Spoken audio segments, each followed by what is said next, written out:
ये मैडम जी ma'am. Tata memorial hospital से जी preventive oncology की हेड हैं। वो तम्बाकू कैसे युवा पीढ़ी तम्बाकू से दूर रहे, ऐसे पे एक इवेंट होता है। तमाम डिप्टी सीएम भी आते हैं उत्तर प्रदेश सरकार के। ऐसे में युवाओं के लिए आप क्या कहेंगे, क्योंकि तम्बाकू जानलेवा है, सभी जानते हैं, उसके बाद भी सेवन करते हैं। तंबाकू जानलेवा तो है, उससे बहुत सारे कैंसर होते हैं। लेकिन हम जब कैंसर के बारे में बात करते हैं तो बहुत सारी युवा पीढ़ी बोलती है कि वो तो कभी ना कभी ज़िंदगी में होने वाला है।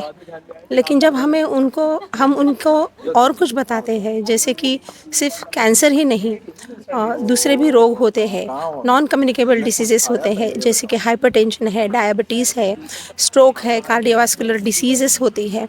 और सबसे बहुत इम्पॉर्टेंट जो चीज़ हम बताते हैं और जो युवा पीढ़ी समझती है, क्योंकि इनफर्टिलिटी होता है। इनफर्टिलिटी ना कि सिर्फ मेन में होता है, फिर वुमेन में भी होता है और नेक्स्ट जनरेशन को काफ़ी अफेक्ट करता है। और इसके वजह से जो नेक्स्ट जनरेशन पैदा होती है उसमें भी कंसंट्रेशन की डिफ़िकल्टी हो जाती है, वेट कम होता है, बढ़ता नहीं है, उनकी पढ़ाई में ध्यान नहीं रहता है। तो ये सब जब चीज़ें बताई जाती हैं तो उनको समझ में आ जाता है। देखो, बहुत बार ऐसा होता है कि पता रहता है, 90% ऑफ द यूथ को पता रहता है उसके इफ़ेक्ट्स क्या है, लेकिन हम जब भी उनको पिक्चर फॉर्मेट में दिखाते हैं और एक्चुअल एविडेंस दिखाते हैं तो वो काफ़ी समझ जाते हैं। और ये जो प्रचलित हो रहा है ई सिगरेट्स, वेप्स वगैरह, तो इसके ऊपर बैन आ गया है, लेकिन अभी भी वो ओटीटी प्लेटफॉर्म में दिखाया जा रहा है, सोशल मीडिया पे दिखाया जा रहा है, उसका एडवर्टाइजमेंट हो रहा है। ये कहाँ तो बंद होना चाहिए। जब भी लोग जागरूक हो जाएंगे तभी उसके अगेंस्ट काम कर सकते हैं। हमारे पास टाटा हॉस्पिटल में पेशेंट्स बहुत लेट स्टेज में आते हैं। लेट स्टेज में यानी कि 80% of the time they are advance stage. कहा जाए कि उनका जब समय पूरा हो जाता है लगभग, तो एडवांस स्टेज में आ जाता है तो डिफ़िकल्ट हो जाता है डॉक्टर को भी उनको ट्रीट करने के लिए।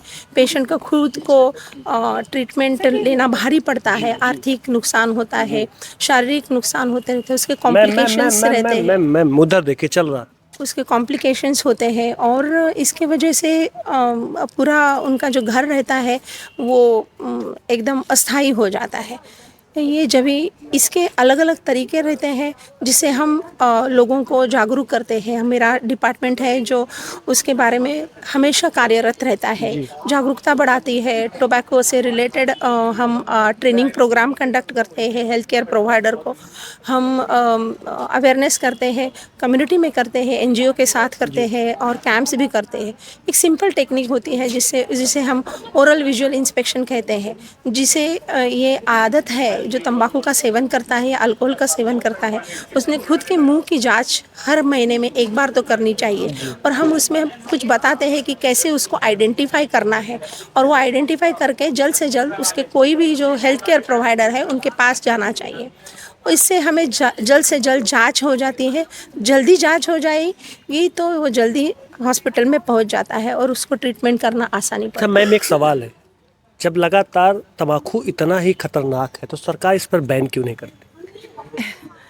एक बड़ा सवाल है। देखो, मैं महाराष्ट्र से हूँ, गुटखा तो बैन है उधर, तो भी वो इलीगल तरीके से मिलता है, चालू होता है। जब भी उसमें बहुत सारी डिपार्टमेंट्स इन्वॉल्व है, एक बस का काम नहीं है। लेकिन अगर तुम्हें खुद को ही पता है कि मुझे ये लेना नहीं है, खुद के ऊपर कंट्रोल है, तो तुम जाके उसको लेगे नहीं। तो ये लोगों को ही जागरूकता बढ़ाना ज़्यादा इम्पॉर्टेंट है ताकि उसका डिमांड कम हो जाए। डिमांड कम हो, लोग खरीदना बंद कर, लोग खरीदना ही बंद कर दें, यही रहेगा। लेकिन युवा जानता है कि इसके सेवन से मैम हमको समस्याएं होंगी, उसके बाद भी वो छोड़ नहीं पाता। किस तरीके से वो कौन सी ऐसी चीज़ें लें जिससे वो छोड़ सके, क्योंकि ये समस्या हमेशा हम जैसे खा रहे हैं, हम जानते हैं कि समस्या है लेकिन हम छोड़ नहीं पा रहे हैं। मैम अभी हमारे यहाँ टोबैको सेजेशन सेंटर है हॉस्पिटल में, फिर एक क्विट लाइन भी है, नेशनल क्विट लाइन है, जिसमें पेशेंट को या जो पार्टिसिपेंट रहता है उनको छोड़ने के लिए जानकारी दी जाती है, मालूमात दी जाती है कि क्या अल्टरनेटिव मेथड्स है। जब भी उनको तलब आ जाती है तो कैसे माइंड डाइवर्ट करना है,